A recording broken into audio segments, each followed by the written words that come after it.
Okay. Anyway, so how did could you just say your name and introduce yourself, and like how you enjoyed Luminato and performing in Toronto? Sure. Well,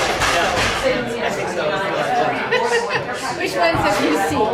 yeah. You've seen? Oh, nice. It gives me the courage to go on. Yeah. At least 1 more year. Yeah. 3 more years. So it was exciting to be part of it. Well, take care. Finally see streetscape multimedia artwork from YouTube. Yeah, I missed it. We don't use that phrase, but it's not My name is Mikel Rouse, and I'm a composer and a director of my own pieces, my multimedia pieces, and Luminato was the first festival to present my opera trilogy. Thank you. Thanks. And then a little stuff, closing party, a little underground stuff, closing party. And yeah, right. We'll be looking for the text. Yeah, We'll be able to hear us. well, thanks again, and I'll see you in New York then. No doubt. I'm coming down for Lincoln Center Festival, up to Bard College to see Bard. I don't know.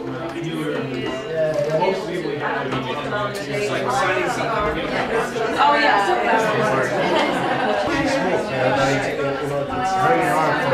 No, our thing used our air miles to get the ticket. We've used enough air miles to attend me to business class, but there wasn't any that she booked it. So every day she calls and tries to get me upgraded. They're still telling her there's hope. And it's JFK from New York direct to Johannesburg. 15 So you're probably going to... Failing Kansas, Dennis Cleveland, and the End of Cinematics in repertory for the first time.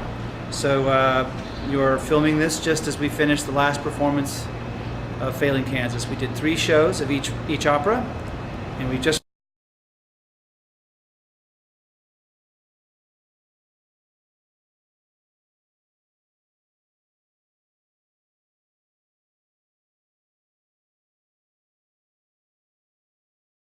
closed the festival, and everybody is very happy and very, very tired. I see. So how long did it? I read somewhere that it took 8 years for the End of Cinematics. That's about 7 years from start to finish. I finished the music for the End of Cinematics in 1998, but it took a lot longer to figure out the technology to actually create the 3D film effect that we wanted to create. Failing Kansas took about 5 years to write. Dennis Cleveland was relatively fast. It took about 1.5 years to write, but if you look at the trilogy from start to finish, it probably started in about 1989 in terms of the first writing of Failing Kansas. So it actually spans about 15, 16 years. Oh, okay. So you mentioned the technology. Like, I was very impressed by the 3 layers, like the background, 6 screens in the background, with the live performers in the middle, and then the transparent foreground screen. At what point were you able to figure out how to do the visuals for this End of Cinematics? Well, I worked with some scientists at the National Supercomputing Center in Urbana, Illinois, and they took me through all the different things that they had available that could be possibly useful. And one of the things they showed me was stereo television, which was stereo HD television, which was quite beautiful and very fascinating. But it was very cost prohibitive to do in a large scale production, and I didn't want people wearing those funny glasses in the performance. So I basically went home and started thinking about how stereo television worked, and I found a way to fake it very cheaply. So we went back to Urbana and we set up some projectors and did some projector tests, and to everybody's surprise, I found sort of a very inexpensive way to fake the effect. And obviously I needed to find an affordable way to do it because the production itself was going to be so expensive to tour, the set's expensive, the technology and all the live video that's being shot is expensive. So we came up with this multiple screen, rear and front screen projection.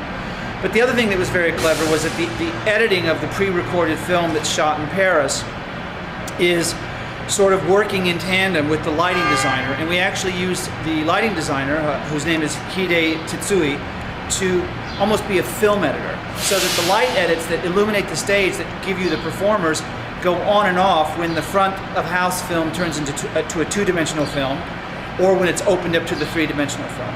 And so that, excuse me, That took a lot of time to coordinate. We used Dataton software to make that coordination happen, but it's not as easy as just making sure they all happen at the same point, because lights go on and go off a little slower than a video edit, so you have to actually pace them at the right space so that the effect for the audience will be that all these things just edited at the same time. So it was a very, very complex construction to make the effect that we wanted. So what year were you able to perform it with everything? We built it in Urbana at the Cranor Center for Performing Arts in the fall of 2005, and we've been touring it ever since. So it premiered at Cranor, then it went to California, then we did a North American tour that included the Brooklyn Academy of Music, the cultural capital Liverpool, Chapel Hill, North Carolina, Gainesville, Florida. I know I'm forgetting somebody, but a lot of touring for that piece in the last 2 years. So from 1998, when you finished the composition, to 2005, you were busy trying to figure out how to do it? Well, yeah, but I wasn't just doing that. I was releasing 2 or 3 other records, and I have 2 or 3 other pieces that I wrote in the meantime that I've been touring consistently. The trilogy represents, I mean, it's funny to me that this has been received so well, as if it's so cutting edge, because for me a lot of this work is old. It's not the newest stuff that I've been working on, but they were meant to sort of be seen or thought of together. But since, writing even Failing Kansas or Dennis Cleveland, I've released about 4 or 5 full-length recordings, as well as done a piece called Camera World, which is another media piece, and a piece called Music for Minorities, which is a media piece. So there's been a lot of activity, but it's very hard to put some of these large-scale pieces together, and funding is difficult to get. So it's you have to be patient. So I supplement these larger pieces by smaller pieces, similar to the piece you saw tonight, Failing Kansas, so that I can actually keep working on new stuff, but build the larger scale works that I'm attracted to.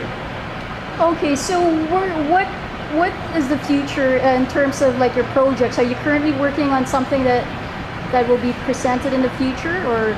Yeah, I'm working on a new piece called Gravity Radio that's been commissioned by a number of commissioners, including the Brooklyn Academy of Music, and that will premiere in New York in 2009. And then I'm currently at work on another piece called Failure, but that's just starting. The piece for BAM is called Gravity Radio, and it's going to be like a live radio broadcast. It may or may not include video, but it will definitely include radio, frequency waves, string quartet, live band, and reporters reading current AP news items that will be collected each day that the performance happens. Okay, so I read that you originally started out as studying music, and so what made you branch out to use the other media? Well, I actually studied both at the same time. I did a double major. I studied filmmaking and painting at the Kansas City Art Institute in Kansas City, Missouri, and I studied composition, orchestration, and theory of music at the Conservatory of Music at Kansas City. But I basically went to New York and wanted to really excel at something, so I really focused on music for about the first 15 years.